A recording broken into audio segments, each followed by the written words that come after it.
What's up, guys? Welcome back. Amazing RC. Brian here, and as you can see, got myself half of a Tamiya Grand Hauler, and I couldn't be more happy. Special shout out to the RCL for making any of this possible. I really wish I could get some more videos out to you guys on this rig right here, but this last month has been just completely inundated with scheduling conflicts and medical appointments and dental appointments, and just seems like everything happened this month. So every single day I've had a 2-hour drive here and an hour drive there. It's wonderful to live in the mountains, but it's tough sometimes when you live in the mountains because there's nothing here except for beautiful mountains. You gotta drive a little bit to get somewhere.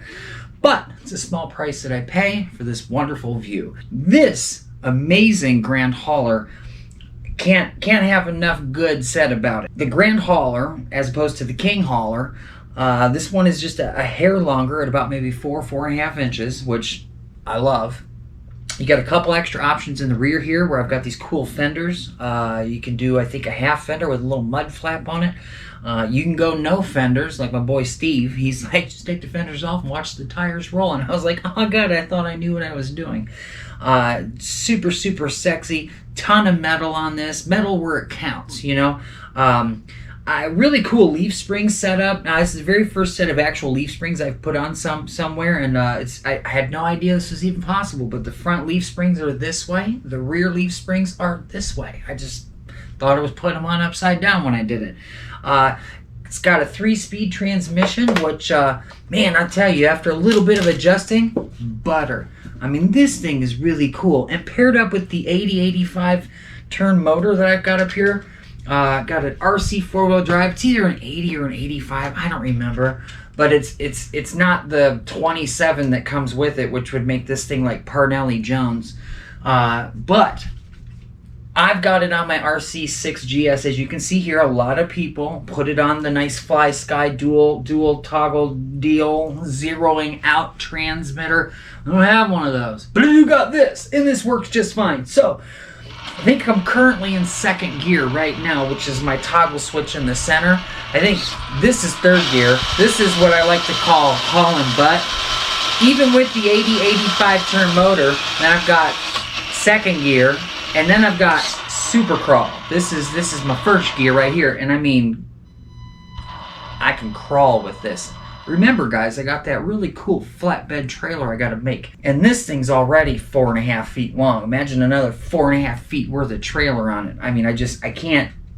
This is blowing my mind. I mean, the drive shaft is longer than a lot of my RC cars that I've had in the past. The tires and the wheels, amazing. I know I said leaf springs already, but the leaf springs with the rest of the suspension, amazing. The servo setup on here, like where the servos actually are, you got 2 servos up here.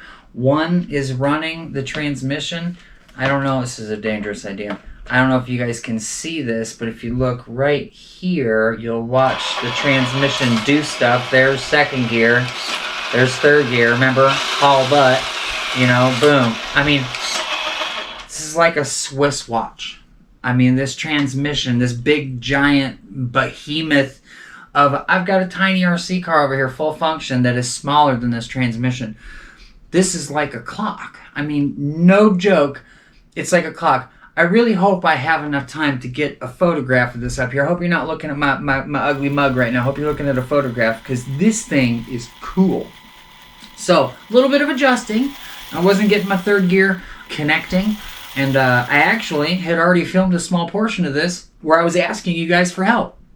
But in fiddling with it before the video, I got it to work like butter. So a little bit of adjusting, but man, once you get it in there, I can't wait for this. This is the MFC01 right here. This little guy is going to make this thing light up like a Christmas tree, sound like a gorilla, and vibrate like I don't know what, your cell phone. I mean, this thing is going to really come to life with the MFC unit. Now, I've been watching videos from Adam's Playground, Hobby Concepts. I've got all kinds of videos. I mean, I can't get enough information about this semi-truck. And I think it was Hobby Concepts that said you don't have to put the MFC in first. You can build this whole entire truck and just take a couple parts apart and easily install the MFC. And that, my friend, is why you see the unpainted fenders on here. If you notice, I've got my beautiful fenders on here, and I wanted to see the wheels with the fenders, to be honest with you. As close as all this is, and I mean, somebody was really thinking when they made this vehicle.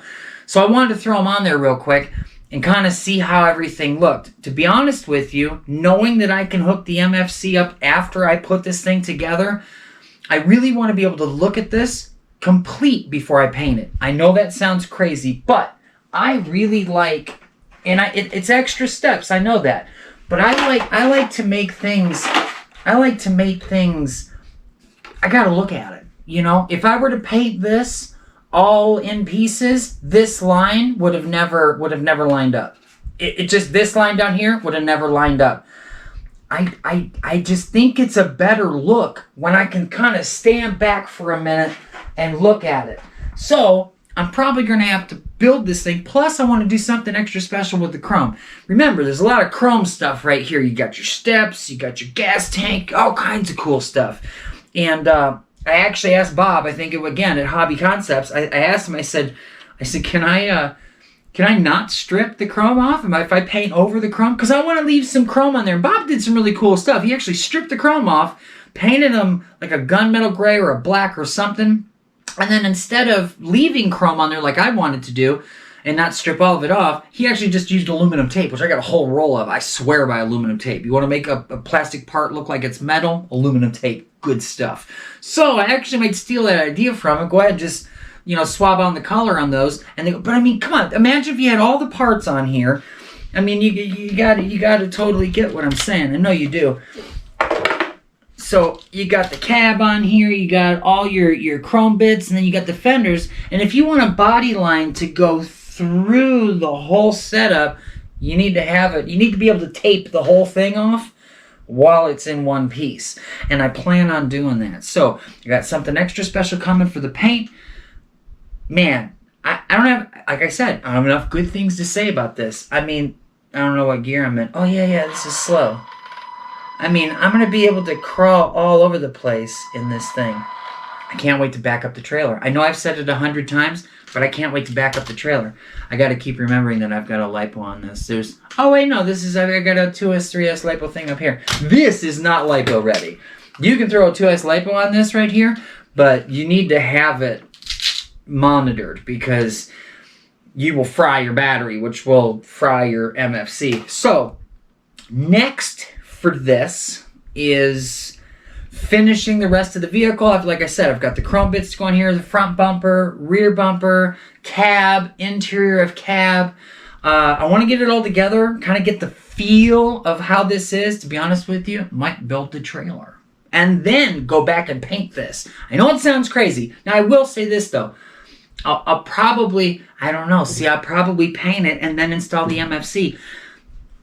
It's like, I need to see it in one piece. Tell me if you're like that. Tell me if you've got to be all weird and see everything in one shot. Or if you can visualize how these parts are going to go. Sure, I could paint the rear fenders blue, and I could paint the cab blue, and I could paint, keep these, and put some stickers. I don't want to. I want it to be one piece. When it's done, I want it to be one piece.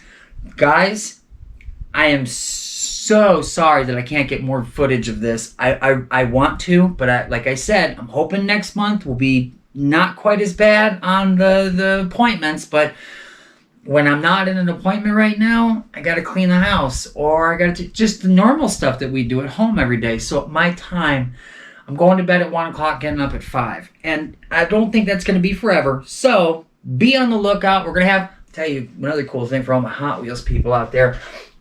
Got my cool Hot Wheels car, a little caveat here. Some of you guys will know what this is. Got my cool little club car, 2022 club car. It's that little Nissan Skyline. And I actually modified, I opened it, which almost nobody does. But I took the car out and I modified the cool card that it came in into this really cool little showcase. Who doesn't want to look at their car? I mean, sure, it's worth money. Sure it is. But it's not worth enough for me not to... Oh, look how sexy that is. All right, I'm rambling on right now. But, I mean, you guys, some of you guys know what you're looking at here. It'll be just like, oh, my God. But I got some more cool custom Hot Wheels coming. I thought about making a second channel, but I don't have enough time for this channel.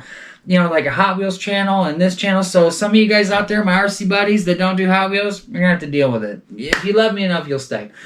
I will get you guys another cool video very, very soon. It's Brian, Amazing RC.